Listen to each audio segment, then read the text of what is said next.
gracia del Señor de parte de mi familia.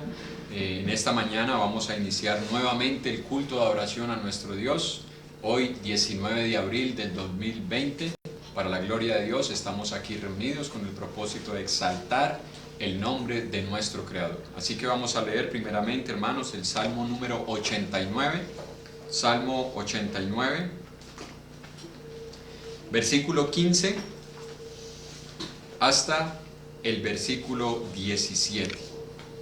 Salmos 89, 15 al 17 dice la palabra de Dios: Bienaventurado el pueblo que sabe aclamarte, andará, oh Jehová, a la luz de tu rostro. En tu nombre se alegrará todo el día, y en tu justicia será enaltecido. Porque tú eres la gloria de su potencia, y por tu buena voluntad acrecentarás nuestro poder. Escuchen lo que dice la palabra de Dios. Felices son las personas que saben aclamarte. ¿Por qué? Porque vamos a andar en tu luz. Y el versículo 16 dice: en tu nombre se alegrarán. ¿Cuánto tiempo, hermanos? Todo el día. No solamente van a ser las 2 horitas que vamos a estar aquí reunidos. Es todo el día, hermanos, en el cual nosotros vamos a ser felices, bienaventurados y gozosos. ¿Por qué? Porque hoy es el día del Señor. Así que vamos a iniciar, hermanos, con una oración. Y después de esta oración vamos a estar entonando los himnos que ahora les compartíamos en el video de introducción. Espero que usted lo haya podido ver y haya copiado sus himnos. Vamos a orar, hermanos. Soberano, glorioso, eterno y bondadoso Señor, una vez más queremos darte las gracias por concedernos este gran privilegio de poder estar reunidos en tu nombre, Padre. Sabemos, oh Dios, que muchos hermanos nuestros en todo el mundo, Padre, han estado reuniéndose, y ahora muchos se añadirán a esta transmisión, la cual esperamos que sea de gran bendición, de edificación para toda la iglesia. Por favor, Señor, ayúdanos para que así como estamos iniciando este culto en oración, en devoción, en consagración, en entrega a ti, Padre, así terminemos este día, Padre, así terminemos nuestras vidas.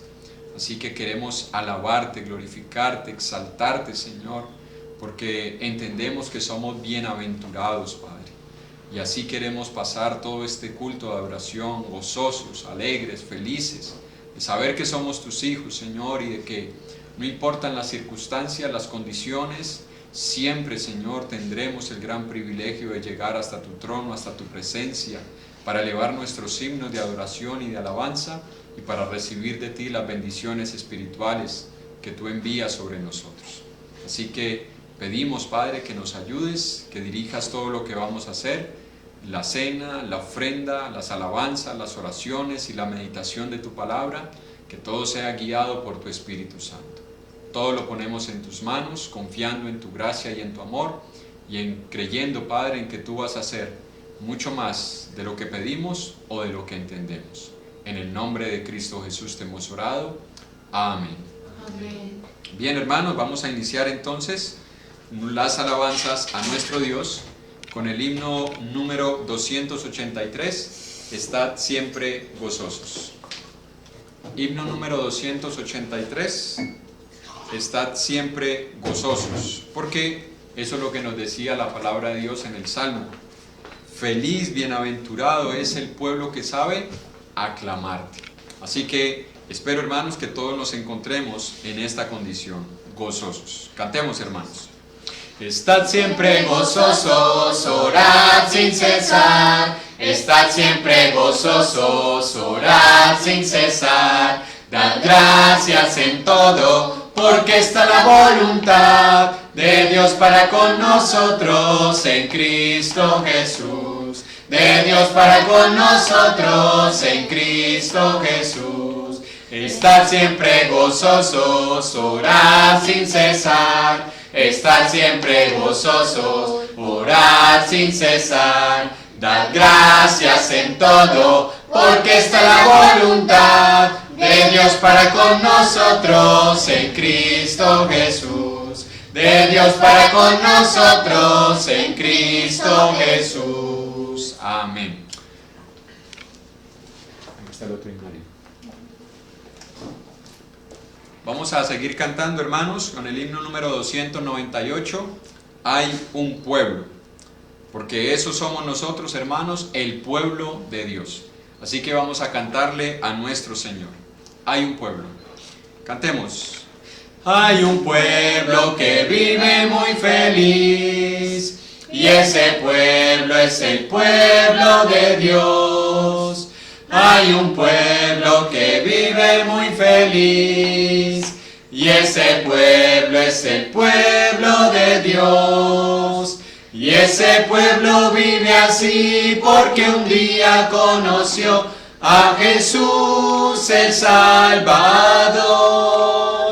Y ese pueblo vive así porque un día conoció a Jesús el Salvador. Hay un pueblo que vive muy feliz, y ese pueblo es el pueblo de Dios. Hay un pueblo que vive muy feliz, y ese pueblo es el pueblo de Dios. Y ese pueblo vive así porque un día conoció a Jesús el Salvador. Y ese pueblo vive así porque un día conoció a Jesús el Salvador. Amén.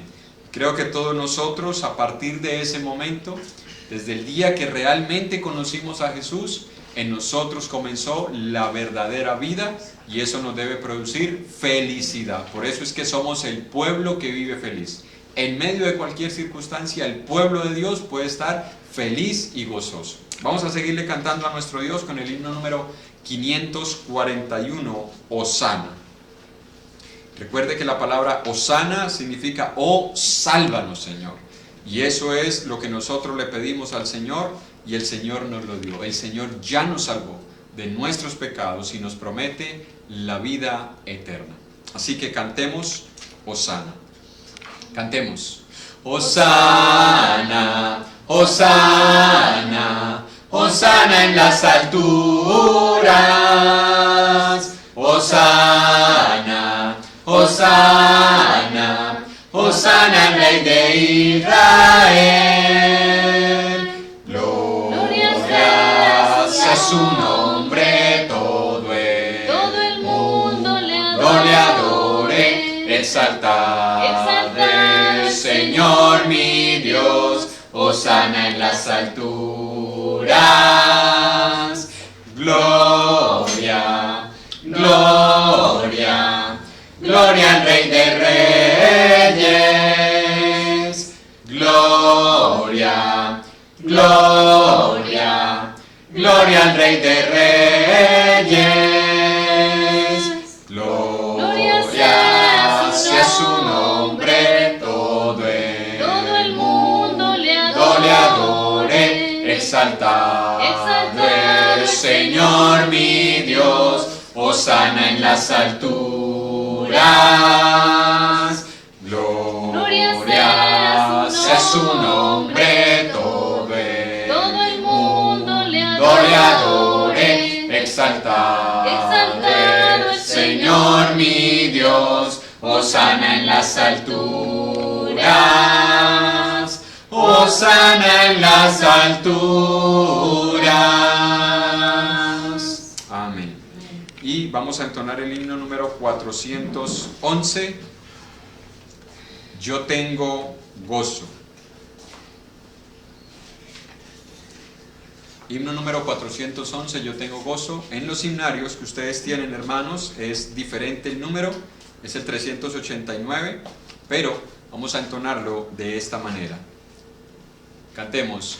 Yo tengo gozo en mi alma, gozo en mi alma, gozo en mi alma y en mi ser, aleluya, gloria a Dios. Y es como ríos, ríos, ríos de agua viva en mi ser. Yo tengo paz en mi alma, paz en mi alma, paz en mi alma y en mi ser, aleluya, gloria a Dios. Y es como ríos ríos, ríos, ríos de agua viva en mi ser. Yo tengo a Cristo en mi alma, a Cristo en mi alma, a Cristo en mi alma y en mi ser. Aleluya, gloria a Dios. Y es como ríos, ríos, ríos de agua viva en mi ser. Amén. Y por eso es que estamos felices, porque tenemos gozo, porque tenemos paz y porque tenemos a Cristo en nuestra alma. Así que antes de iniciar, hermanos, con la meditación de la palabra, vamos a entonar el himno número 96, Más de Jesús, porque eso es lo que todos nosotros deseamos. Más de Jesús, himno número 96. Cantemos. Más de Jesús deseo saber, más de su gracia y poder, más de su salvación gozar, más de su dulce amor gustar. Más quiero amarle, más quiero honrarle, más de su salvación gozar, más de su dulce amor gustar. Más quiero a Jesús seguir, más de su santa ley cumplir, más de su voluntad saber, más de su espíritu tener. Más quiero amarle, más quiero honrarle, más de su salvación gozar, más de su dulce amor gustar. Más de Jesús, más oración, más cerca estar en comunión, más su palabra meditar, más sus promesas alcanzar.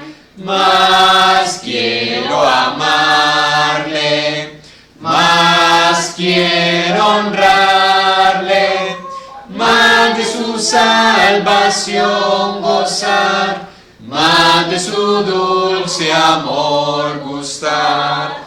Más de Jesús allá veré, más semejante a Él seré, más de su gloria he de gozar, más su gran nombre alabar. Más quiero amarle, más quiero honrarle, más de su salvación gozar, más de su dulce amor gustar. Amén. Amén. Y como queremos saber más de Jesús, vamos entonces a estudiar el único libro que habla la verdad acerca de Jesús. No digo que no hayan libros que hablen acerca de Jesús, pero la Biblia es la palabra más confiable que nosotros tenemos para saber quién es Jesús. Y por eso, hermanos, retomando el tema que hemos venido estudiando, ¿dónde está vuestra fe? Hoy vamos a estudiar un subtema que espero que nos ayude a edificarnos, que nos ayude a conocer un poco más de Jesús, basado en el Evangelio de Mateo. Recuerden que es la misma historia, Mateo capítulo 8, es la misma historia de la tempestad. Mateo 8, 25 al 27, tenemos nosotros la misma historia, hermanos. Dice la palabra de Dios: y vinieron sus discípulos y le despertaron diciendo: Señor, sálvanos, que perecemos. Él les dijo: ¿por qué teméis, hombre de poca fe? Entonces, levantándose, reprendió a los vientos y al mar, y se hizo grande bonanza. Y los hombres se maravillaron diciendo: ¿qué hombre es este, que aún los vientos y el mar le obedecen? Hoy vamos a estar viendo esa pregunta que se hicieron los discípulos en aquella situación. ¿Qué hombre es este? Lo que ha sucedido en esta noche, en esta ocasión, todos nosotros lo sabemos. Ya sabemos que los discípulos entraron con Jesús en una barca, que Jesús les dijo que pasaran al otro lado, y ellos iban en la barca, pero resulta que se levantó una tempestad en el mar, y los discípulos comenzaron a sentir temor, comenzaron a sentir miedo, incluso a la muerte, porque le dice: Señor, ¿no te da cuidado que perecemos? Ellos sentían que la muerte ya estaba cerca, estaban angustiados, apurados, afanados, y Jesús durmiendo plácidamente, hasta que los discípulos lo despiertan. El Señor se pone en pie, calma el viento y el mar con solamente 2 palabras. Escuche, todo lo que Jesús necesitó para que aquella tempestad se aquietara, se calmara, fueron 2 palabras, que es las que nosotros encontramos en Marcos, que es el pasaje paralelo a este, Marcos, y es el pasaje que hemos estado utilizando. Marcos capítulo 4, versículo 36. Marcos 4:36 dice la palabra de Dios: y despidiendo la multitud, le tomaron como estaba en la barca, y había también con él otras barcas. Pero se levantó una gran tempestad de viento, y echaba las olas en la barca de tal manera que ya se anegaba. Y él estaba en la popa durmiendo sobre un cabezal, y le despertaron y le dijeron: Maestro, ¿no tienes cuidado que perecemos? Y levantándose, versículo 39, reprendió al viento y dijo al mar: calla, enmudece. Escuche, esas 2 palabras fueron suficientes para que esa tempestad, en la cual ellos sentían que era el final de sus vidas, se aquietara. ¿Qué ocasionó eso en los discípulos? Bueno, que el temor que tenían antes por el mar, por la tempestad y por esos vientos que se habían levantado, ahora ese temor no era absolutamente nada, era insignificante al temor que les sobrevino ahora al ver lo que hizo Jesús. Porque ellos están viendo que este hombre tiene poder de controlar lo incontrolable. Ellos estaban enfrentando una tormenta que nadie podía controlar, y resulta que Jesús puede controlar aquello que es incontrolable, porque no hemos visto a nadie que controle el mar y que controle los vientos. Nadie lo puede hacer, y Jesús lo hizo en aquella noche. Eso les causó a ellos más temor que la tempestad. Y la pregunta que nosotros podríamos hacernos es: ¿qué pensaríamos nosotros en esa situación? Imaginémonos nosotros que estamos en el mar, que estamos en medio de una tormenta que nadie puede controlar, que sentimos que vamos a morir, y alguien se pone en pie y le habla al viento y al mar y les dice: callen, enmudezcan.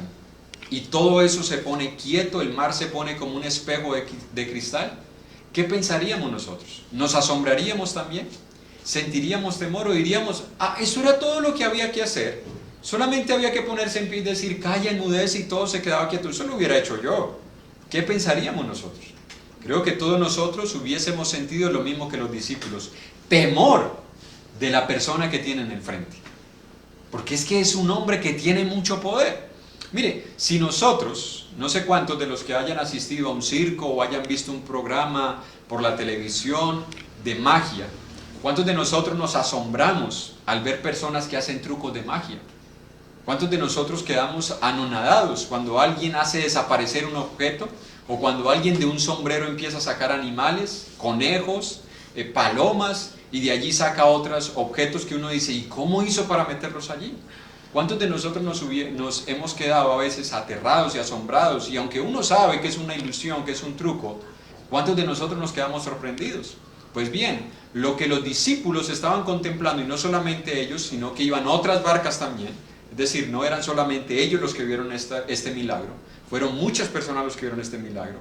Ellos no estaban viendo un truco de magia, ellos no estaban viendo una puesta en escena de Hollywood, porque Hollywood puede hacer todo esto. ¿Y cuántos de nosotros hemos visto películas en donde supuestamente hay tsunamis que están arrasando ciudades, hay terremotos y los edificios se caen? ¿Y cuántos nos metemos allí y decimos: ay, pero ¿cómo es posible? Y hasta a veces queremos salvar a las personas, pero eso es película. Bueno, los discípulos no están viendo una película, porque no están viendo una puesta en escena. Los discípulos tampoco están viendo a un gran mago, a un ilusionista como Houdini o como Chris Angel, no. Ellos están viendo a un hombre que tiene poder para controlar fenómenos naturales.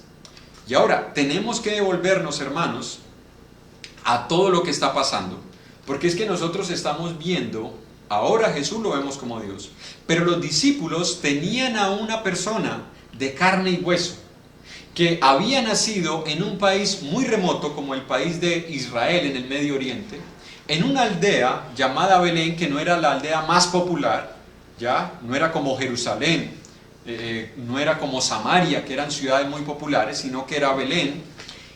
Jesús había nacido en una familia de escasos recursos, aunque algunos dicen que José, por ser carpintero, pues tenía por lo menos un estatus de clase media, ya no media baja ni media alta, media solamente. Pero había nacido una familia de personas no muy adineradas. Solamente nosotros conocemos en la vida de Jesús hasta los 30 años dos escenas: el nacimiento y los 12 años. No tenemos más información de la vida de Jesús. Y luego tenemos a Jesús solamente 3 años de vida pública. No tenemos más de la vida de Jesús. En esos 3 años de la vida pública de Jesús, no tenemos conocimiento que Jesús haya asistido a alguna universidad o alguna escuela de pensamiento de la época, porque habían escuelas religiosas en esa época. Jesús no ocupó un cargo político. Jesús no fue una persona muy reconocida, incluso se rehusó a que lo nombraran rey cuando lo estaban buscando y este va a ser nuestro rey. ¿Qué hizo Jesús? Se fue en medio de ellos para que no lo nombraran rey. No ocupó un cargo político, no fue una persona famosa, no fue una persona reconocida para esa época, no escribió ningún libro. Jesús no escribió ningún libro. Lo único que escribió Jesús fue allá en Juan capítulo 8, cuando escribió en tierra, cuando le traían a una mujer acusada de adulterio, y no sabemos qué fue lo que escribió allí. Algunos han especulado que estaba escribiendo los 10 mandamientos, el amor al prójimo, no sabemos qué escribió. Pero Jesús no publicó un libro, no escribió un libro, no tuvo una gira internacional para darse a conocer, nadie lo entrevistó, no fueron los noticieros en esa época a entrevistarlo, porque no había ni noticieros, no habían redes sociales, no había periódico, no habían fotografías, no habían videos. Es decir, todo lo que estaba sucediendo en la época iba en contra de que Jesús llegase a ser una persona popular. Sin embargo, Jesús es hoy en día, y lo ha sido desde el momento en que vino a este mundo y que se convirtió en el Salvador de todos los hombres, Jesús se ha convertido en la persona más popular de toda la historia. Todo lo que se habla acerca de Jesús, hermanos, es popular. Incluso la Enciclopedia Británica le dedica más páginas a la vida de Jesús que a cualquier otro personaje. La Enciclopedia Británica, escuche, le dedica más páginas a Jesús que a la vida de Hitler, que a la vida de Mussolini, que a la vida de los papas que han existido. Se centran más en la vida de Jesús. Jesús es el objeto de mucha controversia en escuelas de pensamiento, de debates, incluso en la psicología, en las universidades, en los colegios. Incluso se han hecho debates a nivel de televisión, de prensa. Es motivo de investigación. Hermanos, Jesús no es cualquier persona. Por eso la pregunta de los discípulos en aquel momento, cuando se dijeron: ¿qué hombre es este, que aún el viento y al mar le obedecen? Esa pregunta debe estar todavía para nosotros, hermanos. ¿Qué hombre es este? ¿Quién es Jesús para nosotros? Y es posible que algunos de los que somos cristianos digamos: bueno, esta predicación como que es de evangelismo, esto como que es para las personas incrédulas. Triste y lastimosamente, eso ha llevado a muchos de nosotros como cristianos a que nos desinteresemos de Jesús y nos desconectemos cuando se hablan de estos temas, porque nosotros pensamos que ya lo sabemos todo acerca de Jesús, que no hay nada nuevo que necesitemos conocer de Él. Y por eso es que nos hemos inclinado a estudiar más acerca de doctrinas acerca de la iglesia, doctrinas que se están predicando fuera en el mundo, sabemos más de psicología, de cultura, de política, de ciencia, de economía, de deporte. Los jóvenes hoy en día saben más de los influencers que están en YouTube, de los cantantes de moda, que de Jesús. Y se llaman cristianos. Y profesan ser cristianos. Pero conocen más a las personas del mundo que lo que conocen a Jesús, aquel que ellos han confesado como su Salvador. Muchos de nosotros, los cristianos, hemos dejado de tener una relación más íntima, más estrecha con Jesús. Conocemos la iglesia, conocemos y profesamos fe, pero no conocemos al dueño de la iglesia y no conocemos al autor y consumador de nuestra fe. Así que nosotros no podemos llegar, hermanos, a pensar que cuando se habla acerca de la vida de Jesús, bueno, yo ya sé quién es Jesús, yo ya conozco a Jesús. No, hermano, nosotros necesitamos meternos más en la palabra de Dios y pedirle a Dios que nos revele quién es Jesús por medio de su palabra. ¿Por qué? Porque el mismo Jesús dijo en Juan capítulo 17 versículo 3, Evangelio de Juan capítulo 17 versículo 3,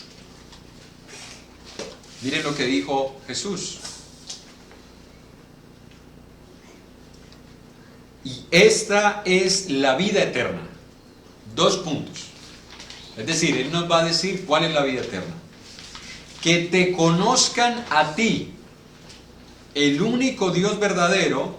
¿Y a quién más? Juan 17:3. ¿Cuál es la vida eterna?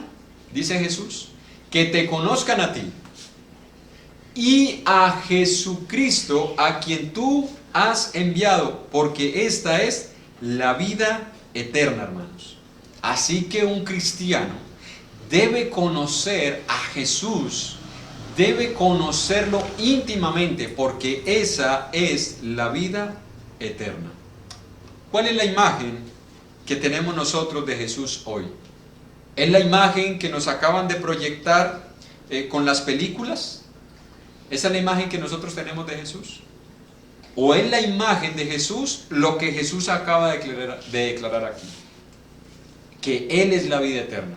Y conocer a Jesús en nosotros, estar seguros de que tenemos la vida eterna. ¿Cuánto nosotros conocemos a Jesús? Porque si nosotros queremos o esperamos tener la vida eterna, entonces, hermanos, ¿cuánto estamos conociendo a Jesús? Ahora, cuando Jesús dice que Él es la vida eterna, hermanos, nosotros debemos entender de que el único que posee vida eterna, ¿quién es? Dios. Y cuando Jesús está diciendo que conocer al Padre y conocerlo a Él es la vida eterna, Jesús está declarando que Él es Dios. No hay otra forma de explicar este pasaje, hermanos. Jesús es Dios. Ahora, ¿qué dicen las religiones acerca de Jesús? Porque nosotros necesitamos conocer el concepto de las religiones. Bueno, ¿qué dicen las religiones? ¿Quién es Jesús? Los judíos en el primer siglo, porque recuerden que el judaísmo también es una religión, ellos eran el pueblo de Dios, hasta que dejaron de creer en las profecías que Dios les había revelado, como Isaías 9:6, donde a Jesús se le da el título de Dios fuerte. No se le da título con D minúscula, sino Dios fuerte. Y los judíos no creyeron esa profecía, que 700 años antes Dios la había revelado por medio de Jesús. Pero veamos qué pensaban los judíos cuando se encontraron con Jesús en su momento. En el Evangelio de Juan, capítulo 3, versículo 1 y versículo 2. Evangelio de Juan, capítulo 3, versículos 1 y versículo 2. Dice la palabra: había un hombre de los fariseos que se llamaba Nicodemo, un principal entre los judíos. Escuchen, la persona que se le acercó a Jesús no era cualquier persona, era un principal, era un fariseo. Y recuerde que los fariseos eran las personas más apegadas a la ley, más apegadas a lo que Dios enseñaba. Este fue el hombre que se le acercó a Jesús. Y mire lo que le dice en el versículo 2. Este vino a Jesús de noche y le dijo: Rabí. La palabra rabí significa maestro. Sabemos que has venido de Dios, ¿cómo? ¿Cómo qué? Maestro. Como maestro, porque nadie puede hacer estas señales que tú haces si no está Dios con él. ¿Cómo lo reconocían los judíos de la época a Jesús? Como un maestro. como un gran maestro, incluso que venía de parte de Dios. Guarde eso ahí en el disco duro. Ahora, ¿cómo lo reconocen los mahometanos o los musulmanes? Recuerden que los musulmanes no son judíos. Ellos no obedecen la ley de Dios como la obedecen los judíos. Ellos sí creen, hermanos, en muchas cosas que están reveladas en la palabra de Dios, y el libro de los mahometanos, que es el Corán, es una mezcla entre ley y otras enseñanzas que solamente ellos saben de dónde las sacaron. Mahoma dice, o los que escribieron este libro dicen, que le fue revelado a Mahoma 600 años después de Cristo. Pero ¿cuál es la imagen que tienen los mahometanos acerca de Jesús? Los mahometanos reconocen a Jesús como un profeta de Dios. Ellos reconocen a muchos hombres como profetas de Dios. Por ejemplo, a Abraham reconocen que fue un profeta de Dios. A Moisés reconocen que fue un profeta de Dios. A David lo identifican también como un profeta de Dios, porque David también profetizó muchas cosas. Y reconocen también a Jesús como profeta, y lógicamente a Mahoma como el gran profeta de Dios. Pero ellos reconocen a Jesús como profeta. Ahora, ¿cómo lo reconocen otras religiones a Jesús?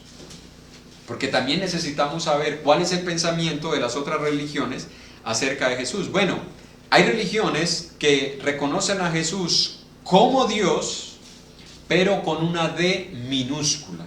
Es decir, un Dios inferior al Dios Todopoderoso. Y lo que nosotros necesitamos revisar a la luz de todas esas declaraciones de que Jesús es un profeta, de que Jesús era un gran maestro, y de que algunos lo identifiquen como Dios, pero con una D minúscula, nosotros necesitamos revisar si esas cosas son consecuentes con lo que la misma palabra de Dios dice, y con la misma declaración de Jesús. Porque recuerden que cuando Jesús fue llevado al concilio, llegaron muchas acusaciones, y ¿qué le dijeron los sacerdotes? Bueno, ¿qué dices de ti mismo? Bueno, escuchemos, ¿qué dice Jesús de sí mismo? Para que nosotros veamos si esas otras declaraciones, las tres anteriores, son consecuentes con lo que Jesús dijo acerca de él mismo. En el Evangelio de Juan, capítulo 10, versículo 23, Juan 10, 23 al 33. Y si usted desea, lea desde Juan capítulo 6 hasta Juan capítulo 21, y usted se dará cuenta qué es lo que Jesús declara de sí mismo.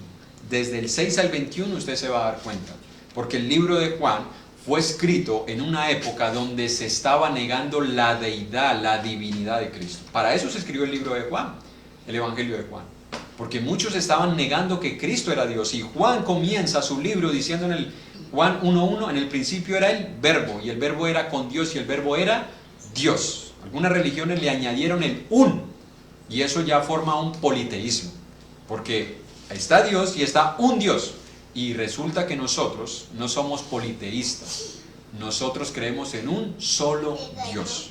Pero miren lo que dice Juan 10:23. Y Jesús andaba en el templo por el pórtico de Salomón, y le rodearon los judíos y le dijeron: ¿hasta cuándo nos turbarás el alma? Y eso es lo que pasa en muchos corazones. Hay muchas almas que están turbadas porque no saben quién es Jesús. Si tú eres el Cristo, dínoslo abiertamente. Jesús le respondió: os lo he dicho y no creéis. Las obras que yo hago en nombre de mi Padre ya dan testimonio de mí, pero vosotros no creéis, porque no soy de mis ovejas, como os he dicho. Mis ovejas oyen mi voz, y yo las conozco y me siguen, y yo les doy vida. ¿Vida qué? Eterna. ¿Quién es el único que tiene vida eterna? Dios. ¿Y por qué Jesús puede dar vida eterna entonces? La única explicación es que sea Dios. Solo Dios puede dar vida eterna, porque solo Dios la posee. Y yo les doy vida eterna. Y escuche lo que sigue diciendo: y no perecerán jamás, ni nadie las arrebatará de mi mano. Mi Padre que me las dio es mayor que todos, y nadie las puede arrebatar de la mano de mi Padre. Versículo 30. Yo y el Padre uno somos. Entonces los judíos volvieron a tomar piedras para apedrearle. Jesús les respondió: muchas buenas obras os he mostrado de mi Padre, ¿por cuál de ellas me apedreáis? Le respondieron los judíos diciendo: por buena obra no te apedreamos, sino por la blasfemia, porque tú siendo hombre, ¿te haces qué? Dios. Escuchen, ¿qué fue lo que entendieron los judíos con esas palabras de Jesús? Que Jesús se estaba identificando como Dios. Si esto no era verdad, de que Jesús era Dios, ni Él les estaba tratando de explicar que Él era Dios, ¿qué hubiese hecho Jesús?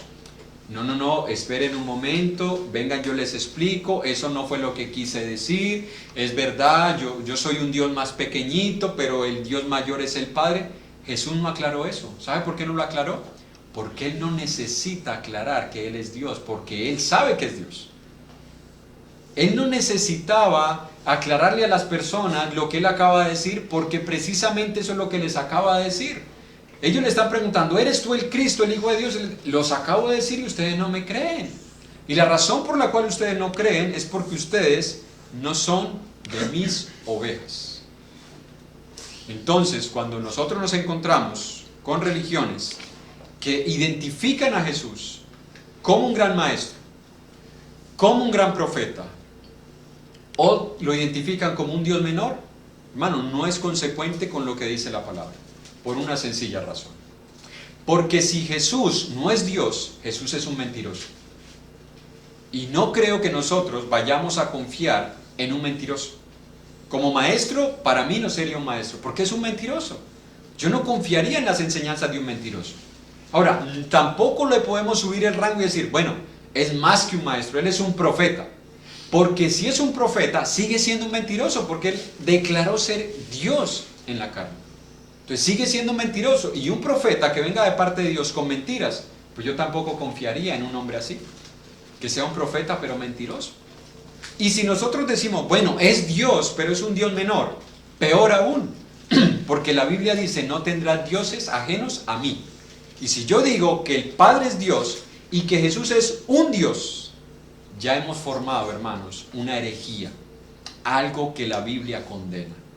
¿Qué fue lo que entendieron los judíos? Que Jesucristo era Dios y por eso lo iban a apedrear, porque era blasfemia.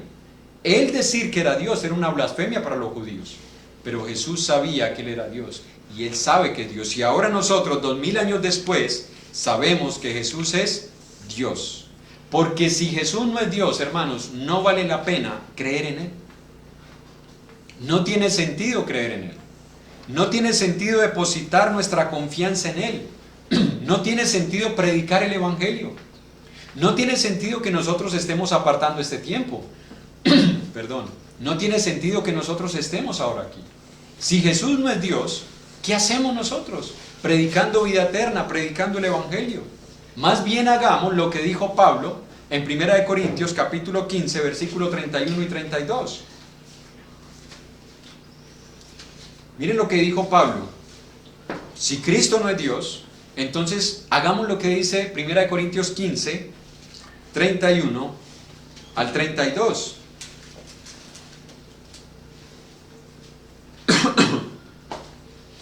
Porque si Jesús no es Dios, es un mentiroso, egocéntrico, esquizofrénico, maniático, una persona que quería que el mundo girara en torno a él y es un mentiroso.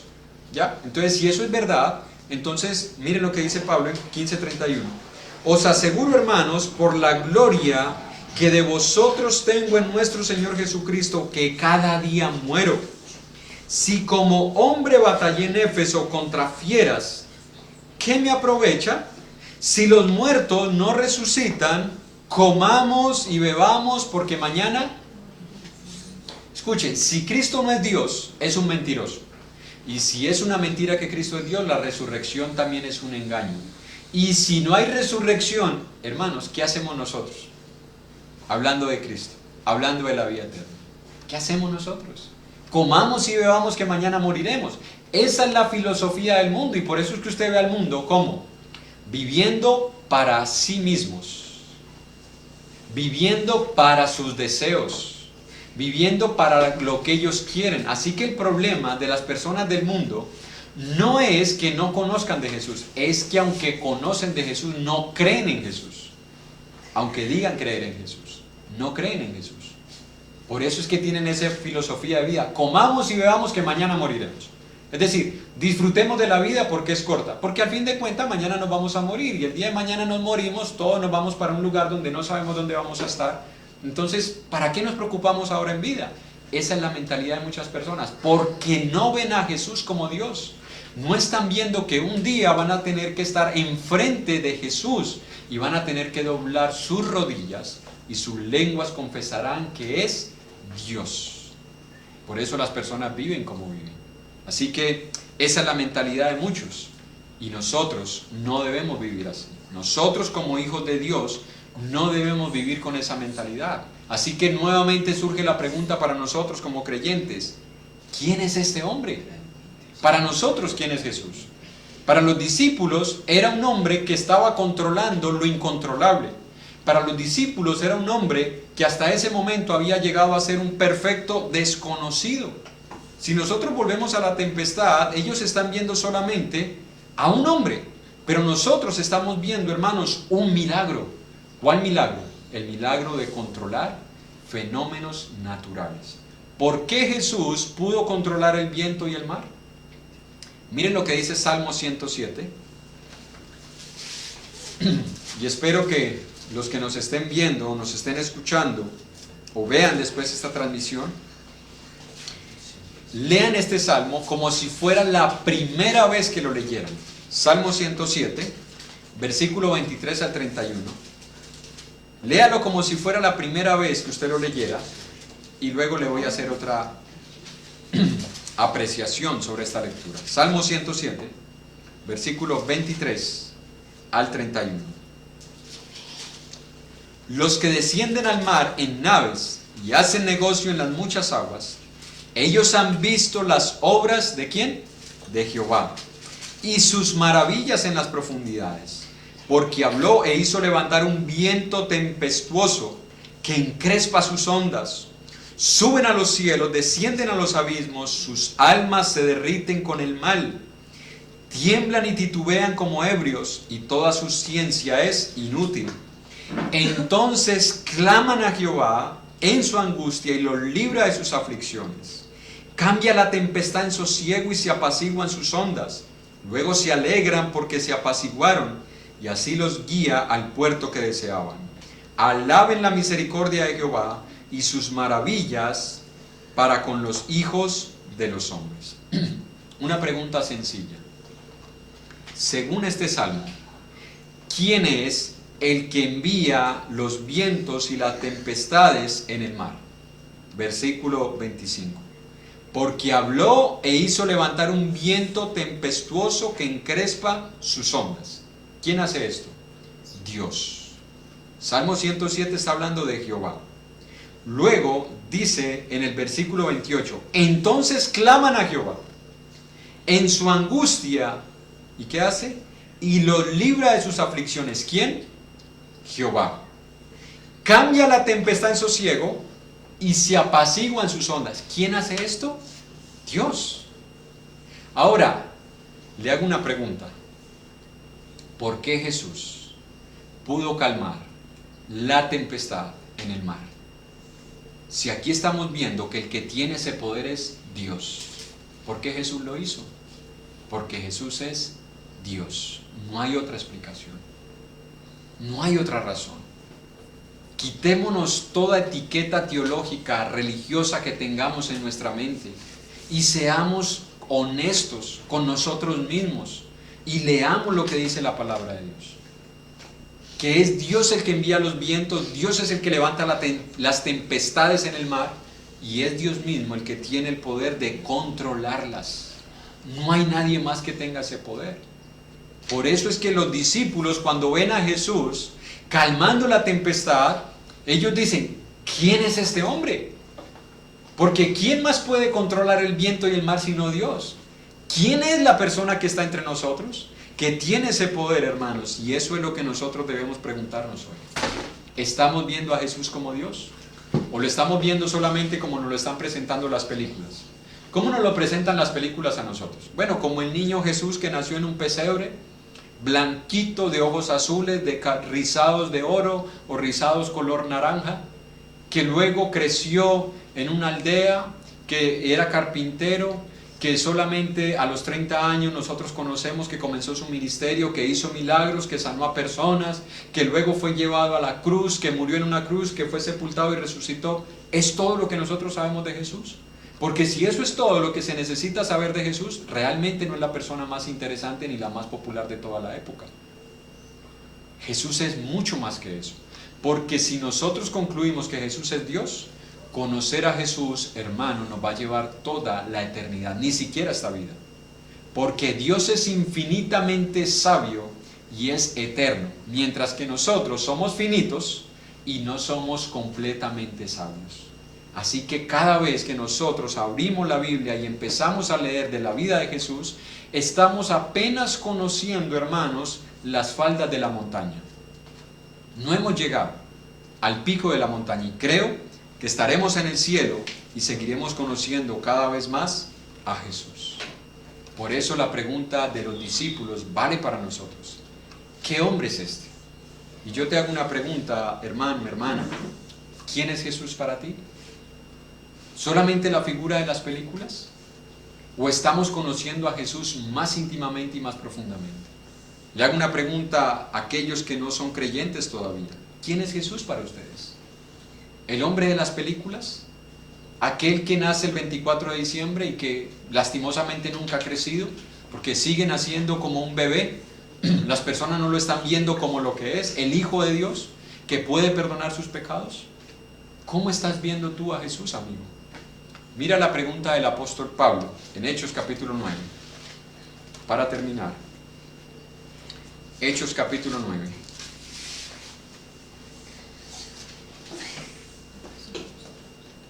Versículo 1 al 6. Saulo es el mismo apóstol Pablo. Recordemos que Jesús le cambió el nombre de Saulo a Pablo.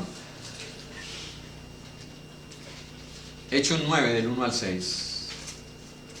Saulo, respirando aún amenazas y muerte contra los discípulos del Señor, vino al sumo sacerdote y le pidió cartas para las sinagogas de Damasco a fin de que si hallase algunos hombres o mujeres de este camino, les trajese presos a Jerusalén.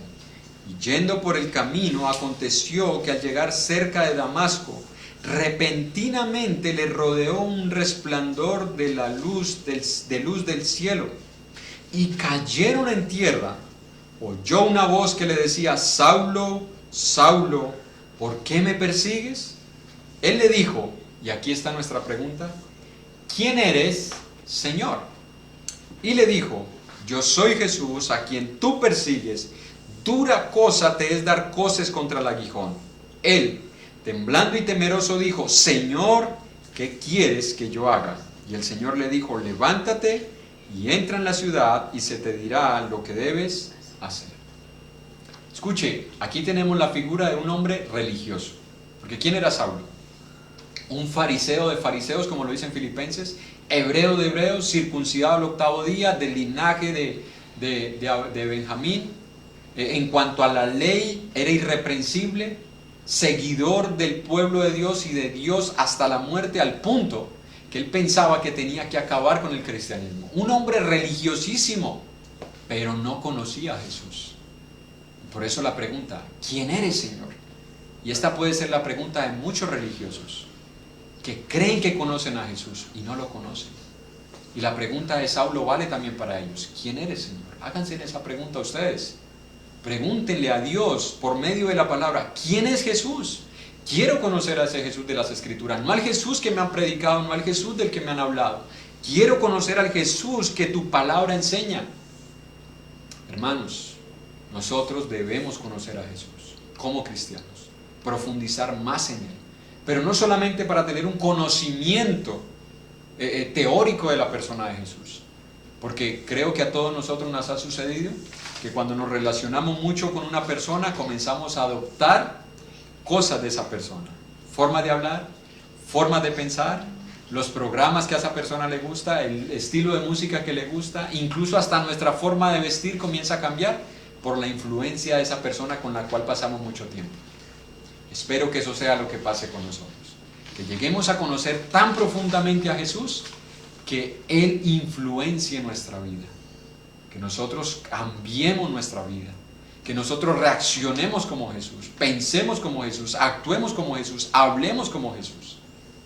Ese es el conocimiento que nosotros necesitamos tener. Amigo que nos estás escuchando, nos estás viendo, puede que tú digas, bueno, yo conozco algo de Jesús. ¿Sabes qué le dijo Jesús a Saulo que debía hacer? Cuando él le preguntó, ¿qué quieres que yo haga? Jesús le dijo, ve a la ciudad y allí se te dirá todo lo que debes hacer. Si tú quieres saber más acerca de Jesús, nosotros estamos dispuestos a enseñarte por medio de la palabra de Dios quién es Jesús. Porque si tú en estos momentos no crees en Jesús como Dios, Jesús no es tu Dios, no es tu Salvador. Y cuando mueras, no pienses que vas a estar con Él en la eternidad. Termino con esta pequeña ilustración. Una historia de una mujer que en una ocasión tenía un problema muy grave en su vida y decidió buscar un buen abogado que se lo recomendara. Un abogado famosísimo que había sacado de la cárcel a muchas personas y ella decidió depositar toda su confianza en él. Así que fue a buscar el abogado y le dijo, mire, tengo este problema, está en mi situación, ¿qué debo hacer? El abogado le dijo, mira, necesito que hagas algo. Primero, que dejes de meterte más problemas. Deja de meterte más problemas y tráeme los siguientes documentos. Entonces le comenzó a pedir documentos. Tienes que traerme testimonios de personas que te conocen y que puedan testificar a tu favor. Así que la mujer comenzó a dejarse de meter en problemas y comenzó a llenar los papeles, pero mientras llenaba los papeles se dio cuenta que el problema aparentemente estaba desapareciendo. Como había dejado de meterse en problemas, entonces comenzó su vida como a estar en la normalidad. Así que ella dijo, bueno, si ya todo está normal, si ya no tengo este problema tan grande como lo tenía antes, ¿para qué vuelvo del abogado? Ya no lo necesito. Así que no volvió a buscar el abogado. Pasó un año y al año el problema repercutió con situaciones más difíciles porque todo el tiempo que ella dejó de estar en el caso, las otras personas comenzaron a llevar testimonios y el problema se le hizo más grande a ella.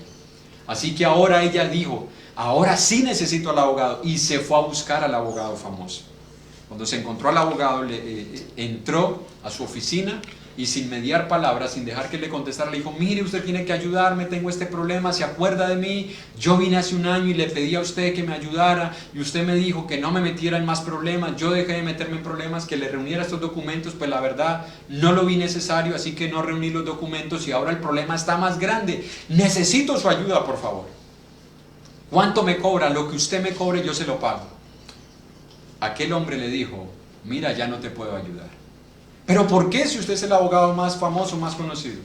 Porque yo ya no soy abogado, ahora soy juez y yo soy el encargado de tu caso.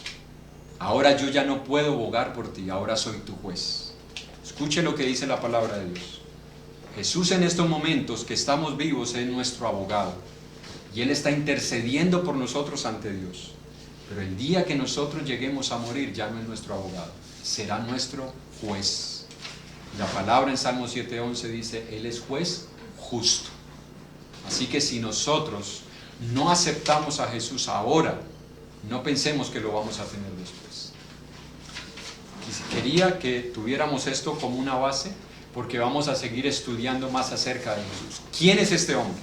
Y vamos a ver lo que la palabra de Dios dice acerca de Jesús y cómo eso debe influenciar en nuestras vidas.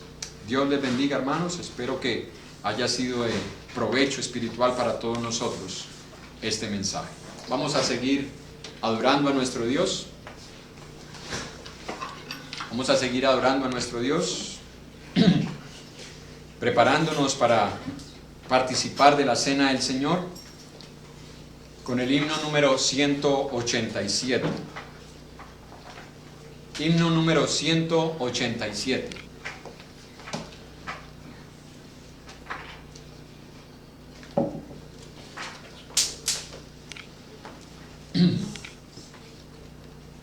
Cantemos.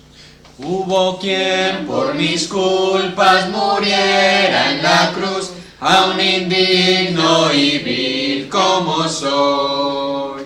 Soy feliz pues su sangre vertió mi Jesús, y con ella mis culpas borró. Mis pecados llevó, en la cruz lo murió, el sublime, el tierno Jesús. desprecio sufrió y mi alma salvó. Él cambió mis tinieblas en luz. Él es tierno y amante, cual nadie lo fue, pues convierte al infiel corazón. Y por esa paciencia y ternura yo sé que soy libre de condenación. Mis pecados llevó en la cruz do murió, el sublime, el tierno Jesús. Los desprecios sufrió y mi alma salvó. Él cambió mis tinieblas en luz. Es mi anhelo constante a Cristo seguir, mi camino su ejemplo marcó. Y por darme la vida Él quiso morir, en su cruz mis pecados clavó. Mis pecados llevó, en la cruz do murió, el sublime, el tierno Jesús. Los desprecios sufrió y mi alma salvó. Él cambió mis tinieblas en luz. Amén. Amén. Y solo Él puede hacer eso, cambiar nuestras tinieblas en luz, porque Él es luz para aquellos que aceptamos andar bajo su luz. Vamos a meditar, hermanos, en la palabra de Dios. Y vamos a ir al Evangelio de Lucas, capítulo 22, para que nos hagamos una pregunta sobre este pasaje. Lucas 22,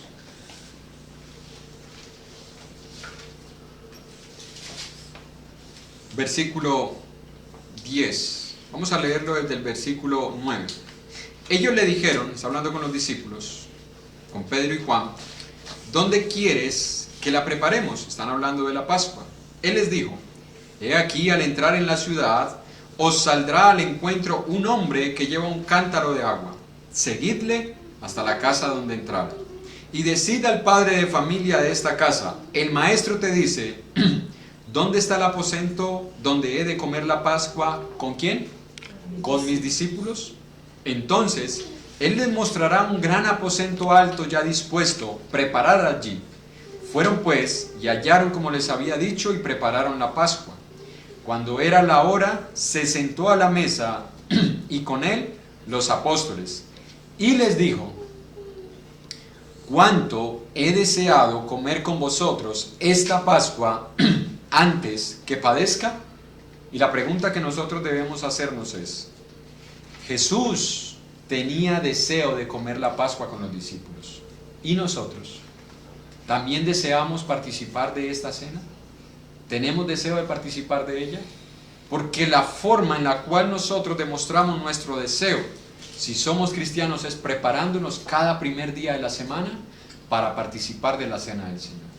Y si usted, amigo o amiga que nos está viendo o escuchando, desea también tener el privilegio de poder contemplar a Jesús participando con nosotros de esta Pascua, usted debe convertirse en un hijo de Dios. No hay otra manera. Porque ¿con quién se sentó Jesús? Con los discípulos. ¿Cómo nos hacemos nosotros discípulos de Jesús? No simplemente leyendo la Biblia, no simplemente asistiendo a una congregación o a X religión. La forma de convertirnos en discípulos es obedeciendo toda su palabra. Y el primer mandamiento que Jesús tiene para aquellos que no son sus discípulos está en el Evangelio de Mateo, en el Evangelio de Marcos y en el Evangelio de Lucas. Arrepiéntete y bautízate para el perdón de tus pecados. De esa manera te conviertes en un discípulo de Jesús y puedes disfrutar también como Jesús de esta bendición, de participar de esta Pascua. Y eso fue lo que hicieron los discípulos. Mire lo que el apóstol Pablo le escribió a la iglesia en 1 Corintios 11. 1 Corintios 11, versículo 23. Recuerde que la carta a los Corintios fue escrita para los cristianos. 1 Corintios 11, versículo 23. Ellos entendían el lenguaje de Pablo, porque habían recibido el Evangelio, lo habían obedecido, se habían arrepentido, se habían bautizado, y ahora eran hijos de Dios, discípulos de Cristo. 11:23 dice, porque yo recibí del Señor lo que también les enseñaba. ¿Qué fue lo que Él les enseñó? Que el Señor Jesús, la noche que fue entregado, tomó pan, y habiendo dado gracias, lo partió y dijo, tomad, comed, esto en mi cuerpo, que por vosotros es partido, haced esto en memoria de mí. ¿Qué le enseñó el apóstol Pablo a la iglesia en Corinto? Lo mismo que él recibió de Jesús. Porque recordemos que Pablo fue llevado al tercer cielo, donde Dios le reveló todo lo que él luego escribió y todo lo que él predicó. Y Pablo dice, yo recibí de Jesús esa enseñanza. ¿Qué enseñanza? Que cuando él estuvo con los discípulos, él tomó el pan, lo partió, pidió la bendición y se lo dio a los discípulos. Y es lo que Pablo le está diciendo a la iglesia en Corinto. Eso es lo que ustedes deben hacer cada primer día de la semana. Reúnanse y participen de la cena del Señor como lo hizo Jesús con los discípulos en aquel aposento alto. Así que vamos a pedir a Dios la bendición por este pan con el cual hacemos memoria de que Jesús entregó su cuerpo para que nuestros pecados fueran clavados en esa cruz. Oremos. Glorioso y eterno Padre, te agradecemos por permitirnos participar de este pan. Rogamos tu bendición para que sea de provecho espiritual en nosotros. Sabemos, Señor, que es un objeto material, es un alimento material, pero creemos por fe, Padre, que al participar de él nosotros también nos hacemos partícipes del cuerpo de Jesús. No porque ocurra algo milagroso en este pan, Señor, sino porque estamos obedeciendo tu palabra y porque al participar de él estamos haciendo memoria de que Jesús entregó su vida, entregó su cuerpo para que por nosotros fuera llevado a esa cruz y que nuestros pecados fueran depositados en él y tú castigaras, Señor, con toda tu ira lo que todos nosotros merecíamos en Jesús. Así que nosotros participamos, Señor, dándole importancia a este momento, haciéndolo con reverencia y con respeto, Padre, discerniendo lo que significa este pan, no sea que comamos y bebamos juicio para nosotros. Lo hacemos con todo respeto, con toda reverencia, con todo discernimiento, porque reconocemos, Padre, que es un mandamiento para nosotros y que es un privilegio poder estar sentados y participar de esta cena. Todo lo pedimos en el nombre de Jesús, por quien te oramos, te alabamos y te damos gracias. Amén. Amén.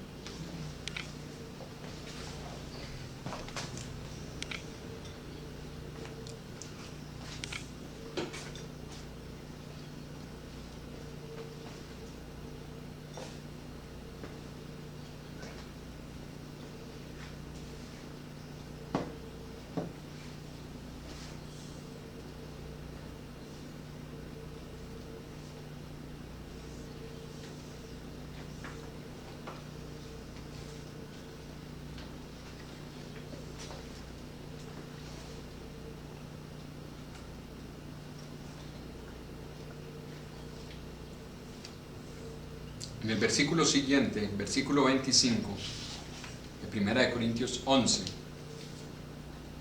dice la palabra de Dios: asimismo, tomó también la copa después de haber cenado, diciendo: esta copa es el nuevo pacto en mi sangre.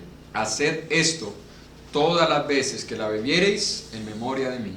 Así pues, todas las veces que comiereis este pan y bebiereis esta copa, la muerte del Señor anunciáis hasta que Él venga. Así que vamos a participar del contenido de este vaso, de esta copa, que es el jugo de uvas con el cual hacemos memoria de la sangre de Jesús derramada para que lavara nuestras almas y nuestros pecados. Así que vamos a orar. Bendito Padre, siempre será un privilegio para nosotros participar de este momento, porque nos recuerda, Señor, de que la única razón por la cual no hemos sido aún llamados a tu presencia es por tu gracia, tu paciencia y tu misericordia, porque en ella, Señor, nos concedes cada día una nueva oportunidad para cambiar, para ser cada vez más semejantes a Jesús.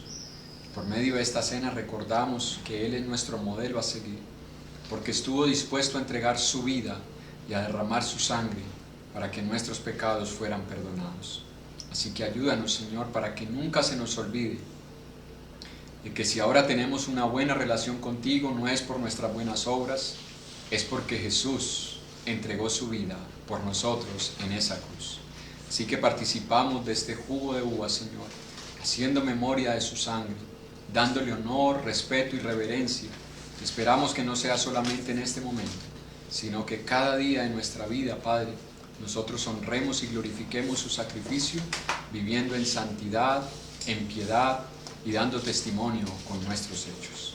Bendice pues a cada uno de los que participamos de esta copa, y a aquellos que no lo pueden hacer ahora, Señor, dales entendimiento, redarguye sus corazones y que puedan ver, Padre, que es un privilegio que solo tus hijos pueden tener, porque han obedecido el Evangelio de Jesús y porque la sangre de Jesús ahora les ha limpiado de sus pecados y porque todo lo que ellos hicieron antes puede quedar clavado en el cuerpo de Jesús. No hay otra manera, Señor, que nosotros podamos participar de este privilegio. Solo aquellos que por tu gracia y misericordia hemos sido llamados, hemos sido perdonados y ahora hacemos parte de tu familia, de tu iglesia. Pedimos pues tu bendición en el nombre de Jesús. Amén.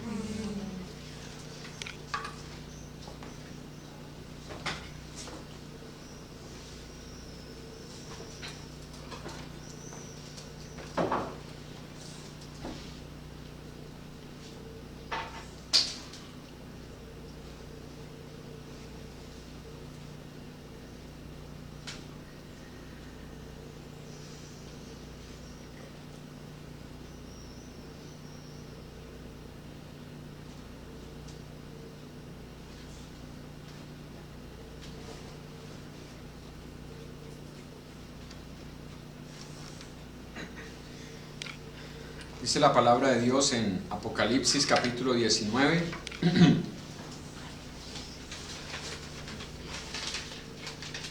Apocalipsis capítulo 19,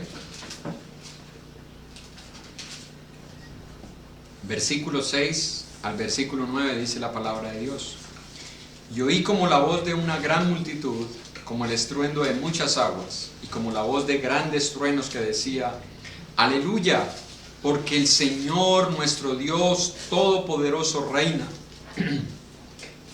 Gocémonos y alegrémonos y démosle gloria, porque han llegado las bodas del Cordero, y su esposa se ha preparado. Y a ella se le ha concedido que se vista de lino fino, limpio y resplandeciente, porque el lino fino es las acciones justas de los santos. Y el ángel me dijo: escribe, bienaventurados los que son llamados a la cena de las bodas del Cordero. Y me dijo: estas son palabras verdaderas de Dios. Así que eso es lo que la palabra nos enseña cuando nosotros participamos de la cena, que somos bienaventurados. ¿Por qué? Porque hemos sido llamados a las bodas del Cordero. Vamos a seguir cantando a nuestro Dios y por medio de esta alabanza vamos a prepararnos para participar también de la ofrenda, a los que así lo hayan dispuesto. Vamos a entonar el himno número 508.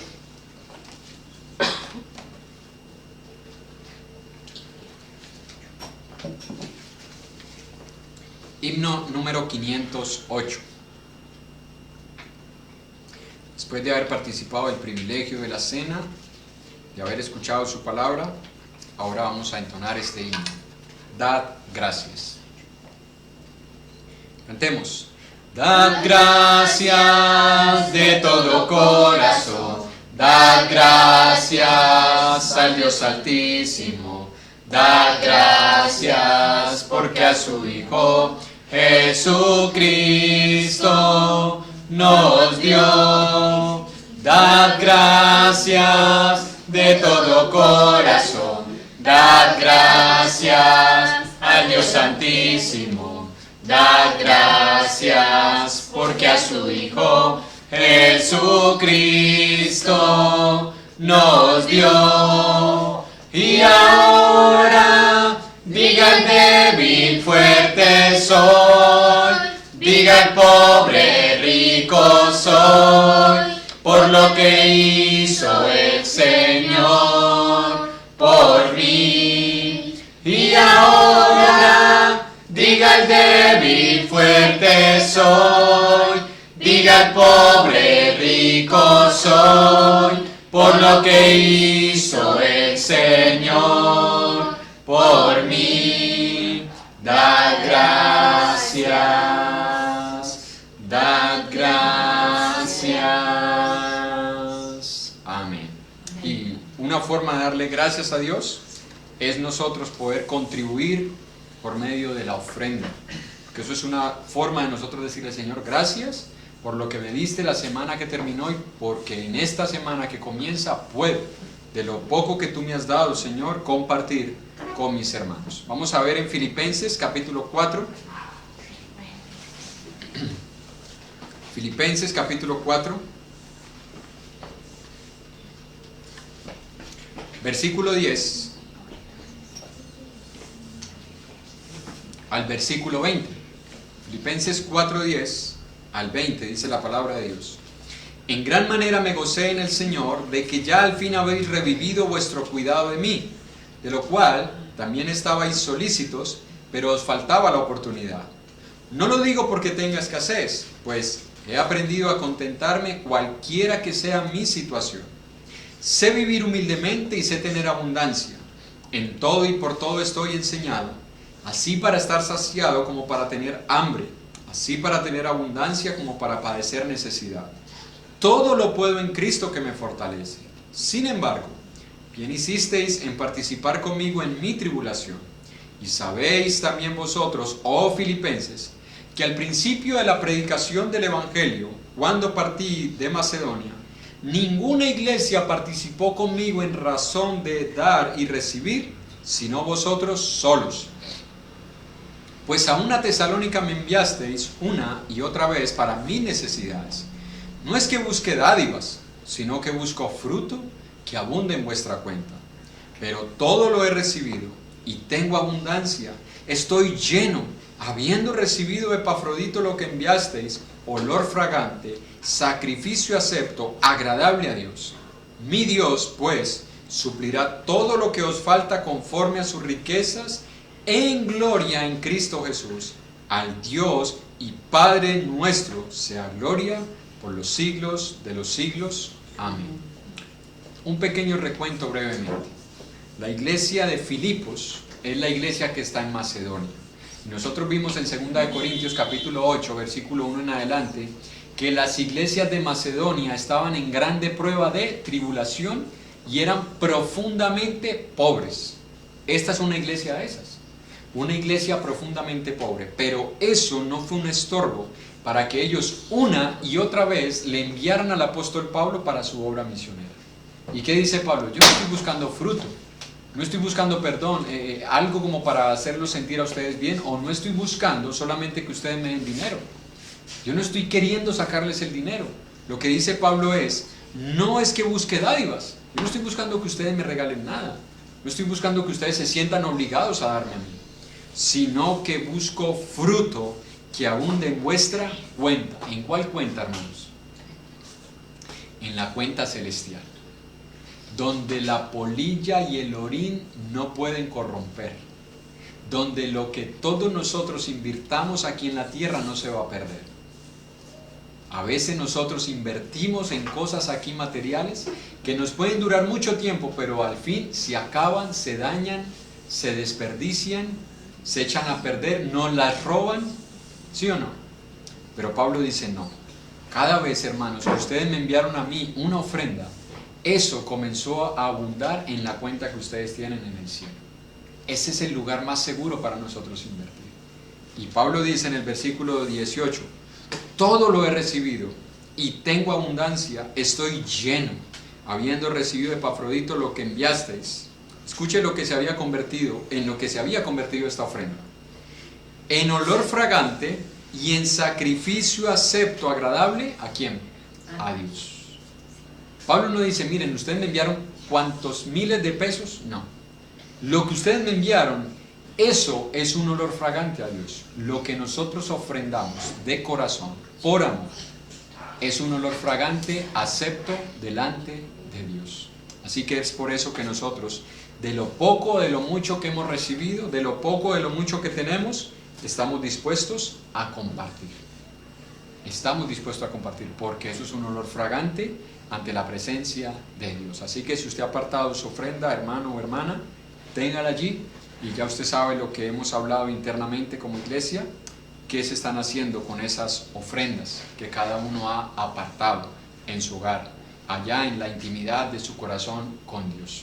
Vamos a orar antes de terminar con una alabanza y una oración para que Dios sea bendiciendo esta ofrenda. Oremos. Señor y Dios, te agradecemos por una vez más permitirnos participar, Señor, de la ofrenda. Sabemos, Padre, que son tiempos difíciles para muchos, pero al igual que nuestros hermanos en las iglesias de Macedonia, de su profunda pobreza ellos estuvieron dispuestos a dar, Señor. Y no solamente dispuestos, sino que rogaron que se les concediera el privilegio de participar de esta ofrenda. De esa misma manera nosotros deseamos que tú nos concedas este privilegio, Señor, de poder participar con nuestras ofrendas, para que así se puedan seguir supliendo las necesidades de nuestros hermanos y que lleguen hasta tu presencia como un olor fragante, como un sacrificio acepto delante de ti, Señor. De esa manera queremos ofrendar. Tú conoces nuestro corazón, conoces nuestras condiciones, conoces nuestras finanzas, Señor, así que lo que vamos a dar, queremos que salga de un corazón que obra con justicia y con honestidad delante de ti, Señor. No lo hacemos para los hombres y para que los hombres nos alaben. No lo hacemos para que las personas se sientan, Padre, influenciadas por nosotros. Lo hacemos porque nos nace, Padre, porque entendemos que nada es nuestro y que de lo que hemos recibido podemos y debemos dar, Señor. Y que solamente tú te lleves la gloria, Padre, porque sin nada venimos a este mundo, nada producimos nosotros, todo es obra de tus manos, y de lo que hemos recibido es que nosotros hoy damos, Señor. Así que no hay motivo del por qué gloriarnos ni enorgullecernos por ofrendar. Toda la gloria solamente te pertenece a ti, pues de ti proceden la gloria, la honra y el poder, Señor, de hacer las riquezas, pues todo es tuyo, Señor. Así que con esa mentalidad ofrendamos y pedimos tu bendición por todos los hermanos que se han dispuesto hoy a ofrendar, Señor. Y esperamos que esa ofrenda sea multiplicada y pueda seguir alcanzando para seguir supliendo las necesidades de tu mismo pueblo y aún de los que no son parte de tu iglesia. Lo pedimos todo en el nombre de Jesús. Amén. Bien, hermanos, pues para ir terminando vamos a entonar el himno número 524, Esperar en ti.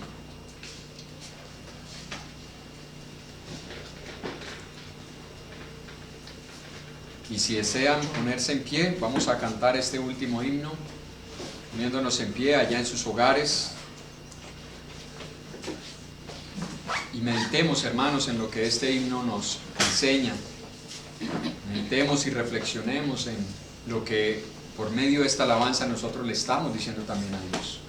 Esperar en ti. Cantemos. Esperar en ti, difícil sé que es. Mi mente dice no, no es posible, pero mi corazón confiado está en ti. Tú siempre has sido fiel, me has sostenido y esperaré pacientemente, aunque la duda me atormente. Yo no confío con la mente, lo hago con el corazón y esperaré en la tormenta. Aunque tardare tu respuesta, yo confiaré en tu providencia. Tú siempre tienes el control. Esperar en ti, difícil sé que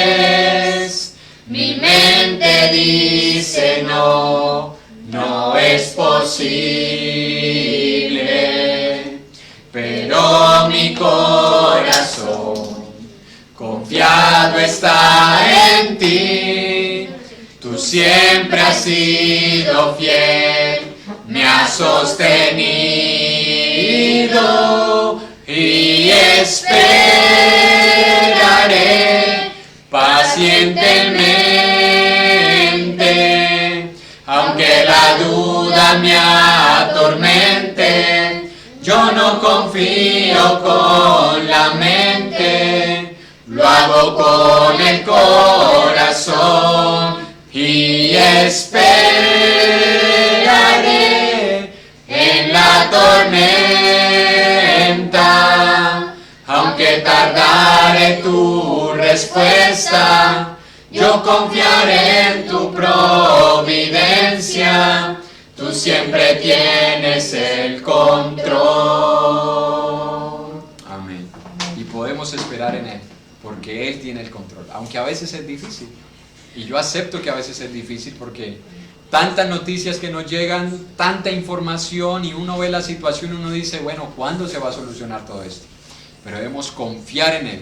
Aunque la duda nos atormente, no confiemos con la mente, confiemos con el corazón. Él tiene el control. Así que vamos a orar. Vamos a terminar con una oración. Si desean, vamos a orar todos.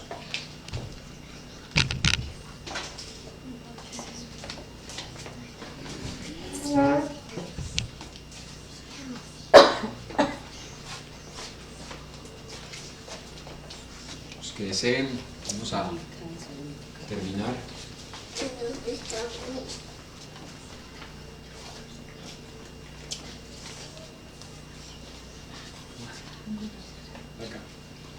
Acá.